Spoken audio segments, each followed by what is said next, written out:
So we just stayed in the quarters. I put in the book, we had this butterfly that turned into a caterpillar, and we caught him, and we were trying to hatch him, and he had been hatched, and he died. Yeah, that's another story. So we just, it was just an incredibly sad thing. I mean, and you came back into the house, and the pork roast. The pork roast was still out on the counter. Just overwhelming. Overwhelming. And maybe I could kind of semi-change the subject.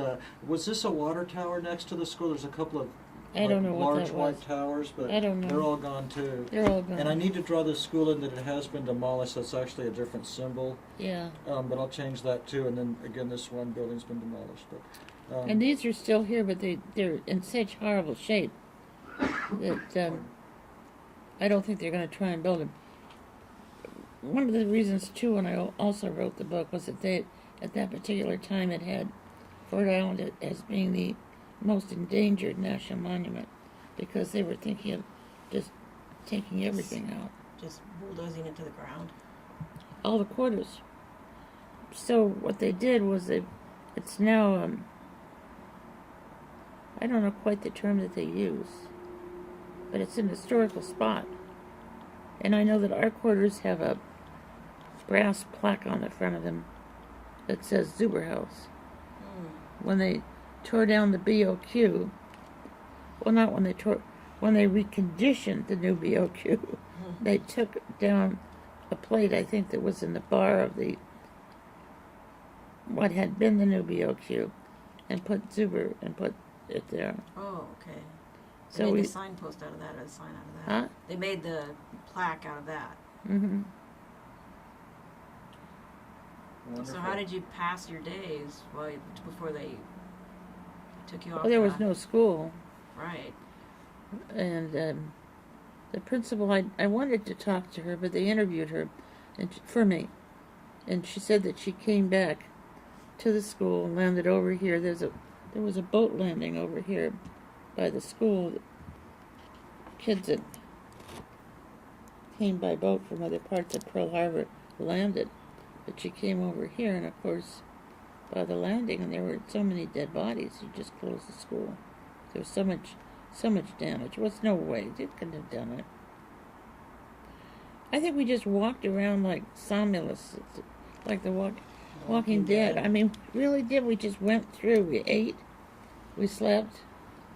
We heard Daddy listening to his TV. Well, and you guys kind of turned into little 10-year-old Marines. Yeah, we were traumatized. Yeah, for a few days, for a few months there. I think the sound of the explosion and the fire and the people that, was just too much. I was trying to think of what it must have been like for me.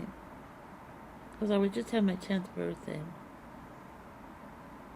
And especially in the new BOQ, well, for at least the first couple of days, they thought the Japs were going to come back. They were sure they were going to come back. And, well, just like they've done other places. I'm sorry I made so many marks on your map. This is perfect. That's what he wanted you to do. Because we're going to draft them. This is exactly what it's so beautiful. And, in fact, we still have more to talk about. Okay. Let's see now. Well, and so then eventually you guys went back. I guess I wanted to show you some other things just to kind of maybe bring you back to San Francisco. And as you say, they kind of have historic areas and areas they're developing, and they've kind of saved some of it. So I'm trying to... What's that? Can I see that map? This is some of this. So I have all kinds of plans I've seen. Oh, God. Where they're doing all kinds of crazy stuff out there. And I'm actually adding that to some of my maps because part of this is, in fact, I sent this map out to one of the head guys out in Hawaii, trying to get him interested in this because, you know what we're trying to do here. Yeah, well, yeah. Keep the history going. 1, 2, 3, Then 4, I think 5, this 6, is the liner 7, maybe that you 8, guys are 9, on. 10, 12, 13, 14, 15, 16. And It was the Lurling. and then I just wondered if you remember anything about like this Aloha Tower, and then if you could just remember anything about where you were on the ship, or does this look familiar at all? Oh, going out. Oh, God, I remember. Maybe you can draw like where you were, if you remember any place you were on the ship, just for fun. This And is here's such one of them with the tower, right? So maybe that. Well, which one? This is, you can't get another one of these, right? Oh, I've got, no, this is just cost us like 1 penny because we print them out ourselves, yeah. This is just Oh. off the internet. Yeah, Wow. This is nothing. Jeez. Yeah, it's like 1 penny. Okay. Yeah, so so which please is the draw better them. one to mark on? Both, or either one, yeah. Okay, going out to Hawaii, Sure. we were on B deck. Just pennies. Right, on the promenade or maybe, Yeah. sure. B deck. Wow. You know, Daddy, I think He he paid upgraded it. you. Huh? I think you wrote in your book he upgraded you. My dad upgraded us. Yeah, Wow. I remember it was so swish. I mean, it was so swish. You know? And I had the 2 little beds, and we had the run of the ship. Well, speaking of kids, do you need to call Grandma? I think, well, I'll check in with her real quick if that's okay. Okay. Just remind her. And yeah. So go ahead and mark that up, and then we'll call Yeah, our yeah. home. You Yeah. got that okay? Yep, I got it. Okay. Is it still running? Yeah. I don't know if I'm focused though, of course. This is in the kitchen. But wonderful, yeah. So the ship's, that's really a pretty famous troop ship, of course, because, well, again, it was on its way to Pearl Harbor, I think, when the attack came even, and was again the ship that carried you there and back. And of course, it ran for many years. It had been reconditioned. When it came back to go to the convoy, it been completely pointed over. I think my brother-in-law told me that a couple of days after the attack, he was in the Navy, that they sent him out on the Lurling, but they completely painted it, and they had so many people who were trying to get there, and they had men sleeping in the swimming pool. Wow. So it was the B deck on the way out, and it was D deck Right. on the way back.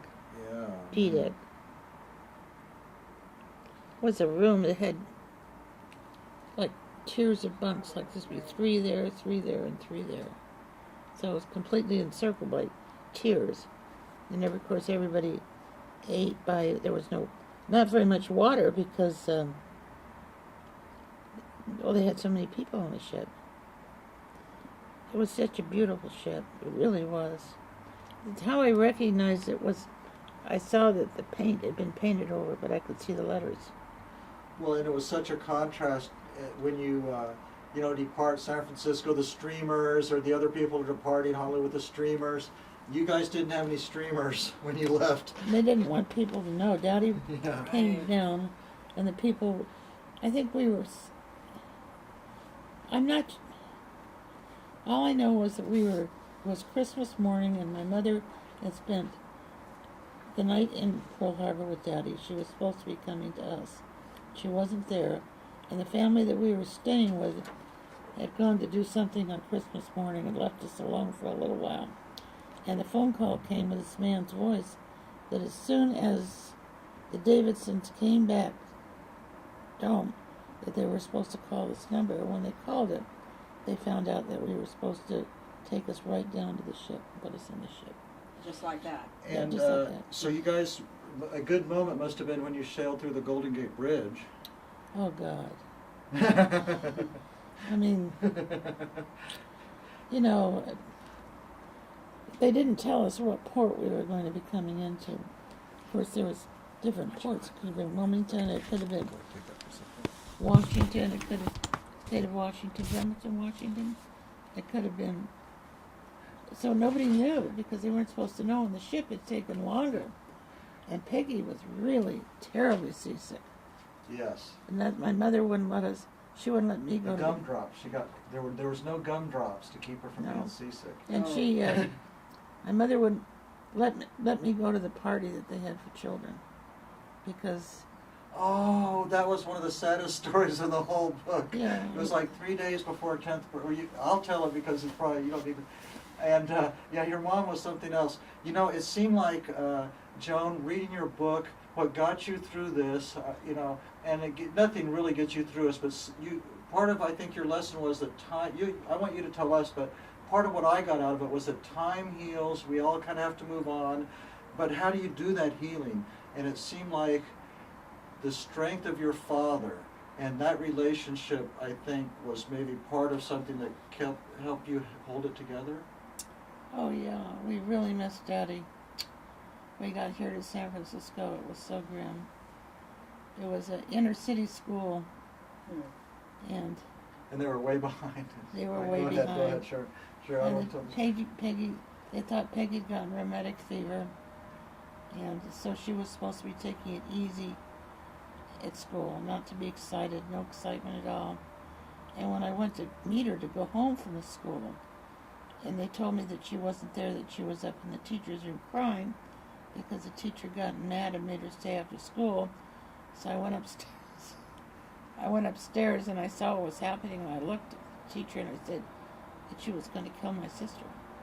That if she died, if my Peggy died, it was going to be the teacher's fault. And the teacher blew up. That's when I really got my voice.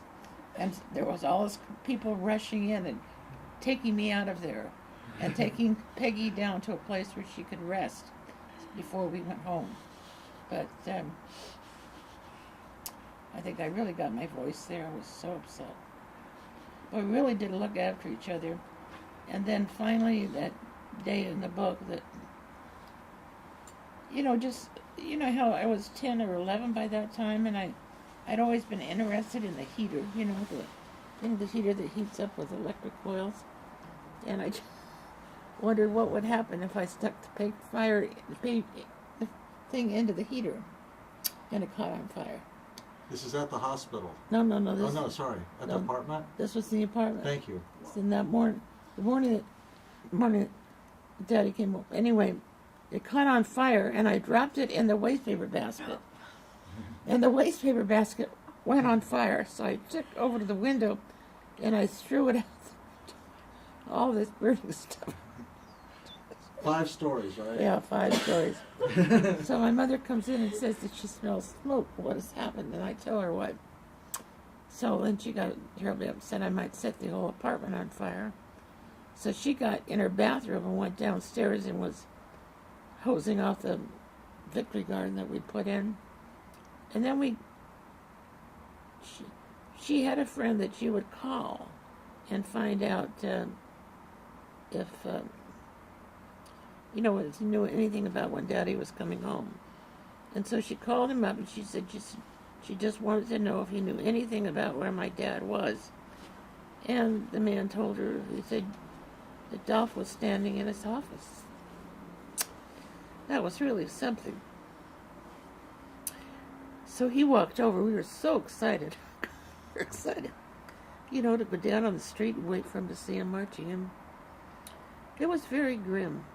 So that's 749 Post is where that happened. Does that sound right? I think so. It's whatever number's in the book, and I have a... Yeah, on Post I have Street. So right there in front of your apartment is where that moment happened, right? Yeah. Or was it down the street or right there in front? Right there. Right we there in waited front. right there for him so Okay. we could see him coming. Wow.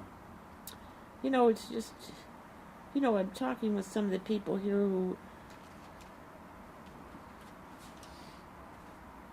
were young at my age, maybe at the same time. But it was quite an experience. It was wonderful.